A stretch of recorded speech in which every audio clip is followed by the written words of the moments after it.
CMPRadio.net. It's the station. CMPRadio.net, the voice of Chester.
To start a show or you want to talk to some people, come to cmpradio.net, man. Hit me up. Let's have a conversation. Let's talk about you hosting your own show, doing your own interviews, your way. CMP don't get in the way of how you do your thing. We want you to do your thing. Right now, I'm about to start an interview with the Magisterial District Judge candidate, Miss Potts. I'm sorry, I just got a straight headache, man. I don't know where that came from. I apologize. How are you doing today? I am doing well, John Pierre. Thank you for asking. Absolutely. So you are running for Magisterial District Judge 32-22-1-22. Correct. That encompasses the 10th and 11th wards of Chester. Yes. And Marcus Hook and Trainer, right? Correct. And you don't have any real experience doing this type of work. Oh, no. I have never ran. Well, first of all, I want to thank you for this opportunity to allow me to be here again. Yep. The last time I was here, just a conversation. We just had a conversation. Thereof, when I turned in my your ballot or my petition. Yeah. So it's been a while. So to go back to your question, no, I do not have any public office experience. I've never been a politician. So this is definitely new for me. Right. This is uncharted water for me. And but I'm enjoying the journey. I'm learning a lot about myself, about the process, and I'm enjoying the journey. Right. So I come green as green can be, independent, no political affiliation, so to speak. I'm just raw as raw can be. Right. I'm a baby. Ain't nothing wrong with that. Ain't nothing wrong with a baby, right? I want to know, who is Desiree Potts? Oh, who's Desiree Potts? Let's see. I am a mother. I have 3 sons. One of them is a college graduate from Alabama State University. Go ahead.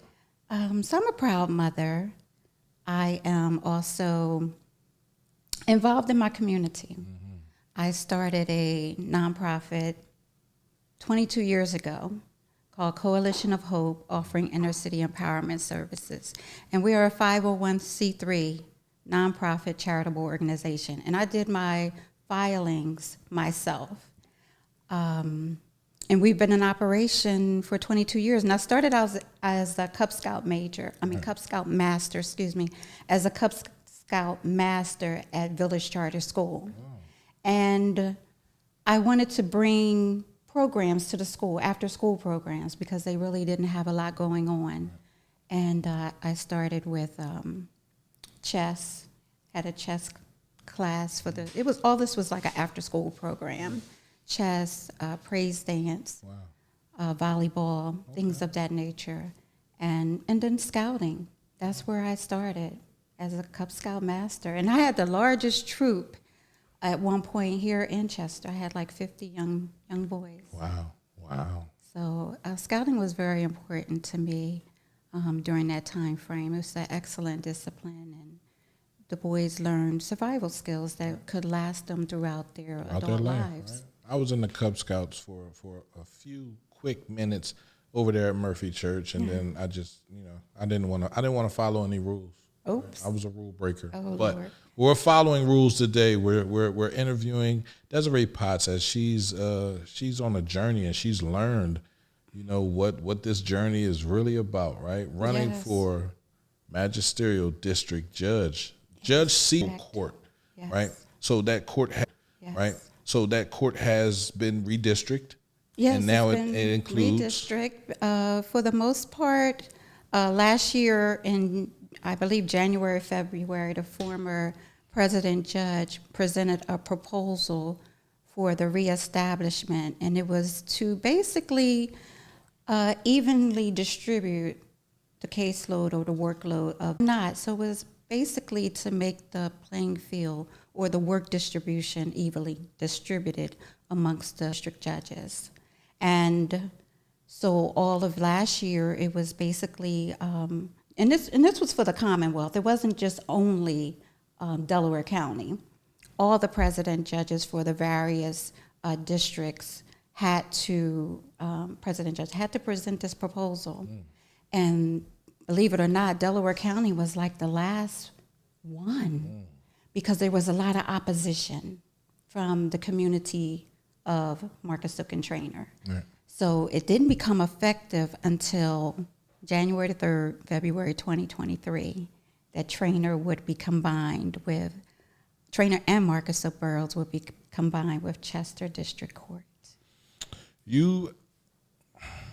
What do you believe is the role of a magisterial district judge?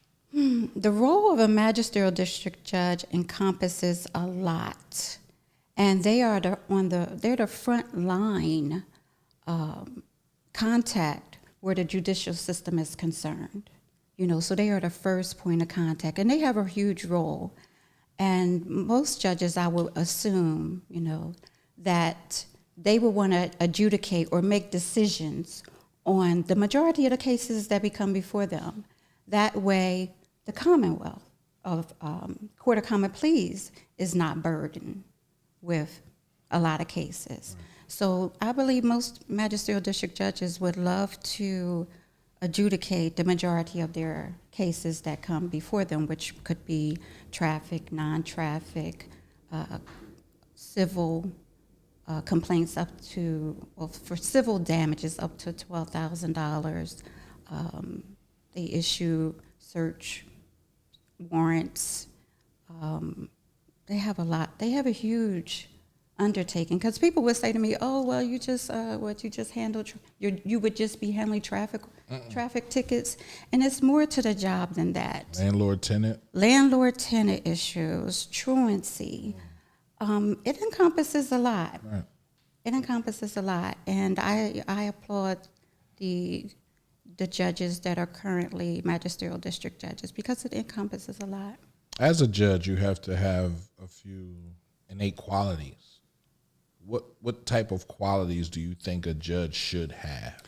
I believe a judge should be compassionate, a good listener, someone who is respectful of, well, for me, I'm just going to say, if it was me as a judge, I would be respectful of anyone and everyone that comes before me, regardless of their background, circumstances, things of that nature.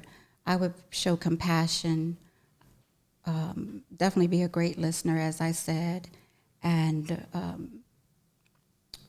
we have to show value to people. A lot of people are marginalized for whatever reason, and we have, as judges, we have to create an environment that people feel safe, they feel valued, they are seen, they are heard, they feel comfortable, because it could be overwhelming going into the court system. Absolutely. A lot of people don't have, especially if it's your first time, you don't have a clue what to expect. And, I wouldn't want to be a judge that sits high and looks low on people. I would want to meet the people where they're at and show kindness, show respect, make sure they're valued and they're heard. Definitely. You have a friend who is another judge, Judge Dawn Van, right? Yes, absolutely. And I was her campaign manager. Okay. 2 of her terms. Right. So, and she's doing an awesome job. She is. An awesome job. So, major kudos to her. Right. She's the first. First African American, female judge. Right. Not only here in the city of Chester, but she was one point for the county, Delaware County. Yes, absolutely. So that's history. It is. So I would love to make history for Judge Seaton's court. Being the first woman to occupy that seat. Well, we'll see. 16. We will see. Yeah, I'm a woman of huge faith, and I've been like, Lord, I believe He brought me here. For a reason. This journey that I've been on, I'm 58. I'll be 59 in a couple weeks. Thank you. So I believe that God has been preparing me all along for such a time as this, because trainer, was placed 2024. So trainer Marcus Sook will be Chester Courts. But because of this reestablishment, it opened the door for me. I'm a native of Chester, born and raised in Chester. Grew up in the Bennett Home Projects up to the age of 12. Then we moved over to Sun Village. So I am a product of the Chester Upland School District and a graduate of Chester High School. And from there, but as of right now, I live in Trainer. That was my point. I'm from Chester, born and raised. But I currently live in Trainer, and I've been there for about maybe 18 years now. So with this reestablishment, it opened up the doors for me to pursue judgeship. Absolutely. If you live in the area, you should serve your community, right? Goes out to all the young people out there that are looking and trying to figure out where they deserve to be. Think of yourself as Miss Potts did, right? She went through, you were in the Army. I served 11 years proudly in the U.S. Army, which is the executive branch of government.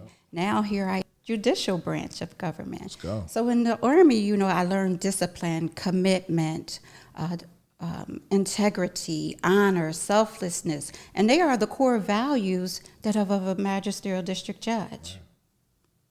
So I've had that experience of serving my country. Now here's an opportunity for me to be a judge and serve my community at a higher level.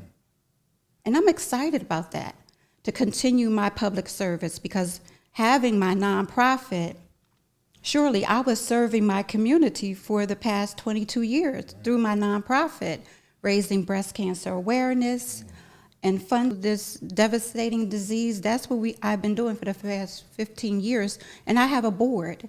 I have a great board around me, and we get the job done, aiding people. And I'll say this, my community service, believe it or not, is not only centralized to Chester, Trainer, Marcus Sook, Delaware County.